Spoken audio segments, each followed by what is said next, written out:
Hell Week's 130 hours. And 130 hours is a lot of seconds. A lot of fucking seconds. And if you lose, let's say you win every second but one, you lost. It only takes 1 second for you to lose the whole thing. So the 1 second decision is just that. You're in a situation where life is sucking. Let's say you're in extreme cold water and your life is flashing before your eyes.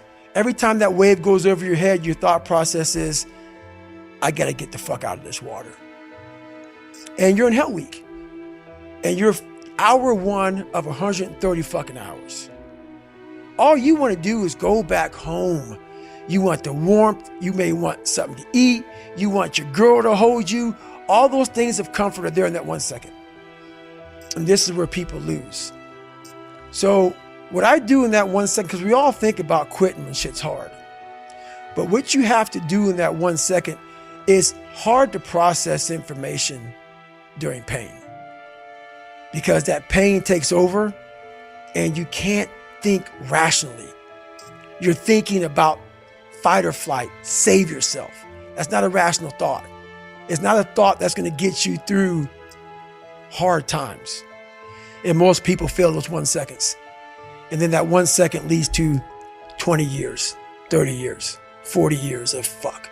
I have people who have been through training with me, Ranger School, SEAL training, Air Force training, and I get calls from them today, and they have great lives. And all they talk about is how they failed in that one moment. And they can't even enjoy their life now because they're now warm. They're now warm. There's no more suffering. There's no more suffering for me either. And we're in the same boat now. But you're suffering, but you're thinking about what you could have been. I am exactly what I should have been. And that's where people start to lose it. Because now I realize that in that 1 second. I go through all that. I know how it's going to feel because I failed so many times before. Failure is the ultimate thing, man. I failed so many times before. That's why I don't look at failure anymore as failure. I look at it as my first, second, and third attempt. One thing we don't do is we don't have a new norm. My new norm is you get up every fucking morning at 4 o'clock and you suffer. This is your new norm. That became my new fucking life. Most people want to get out of it. I said, no, motherfucker, this is your new life. This is who you are.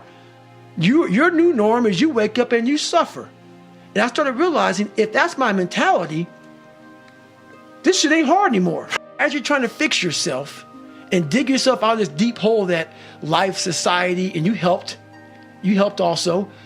Those people who you saw down there in that hole who were there with you, who are your friends and people who you counted on, because you meet the people in the same situation that you're in life.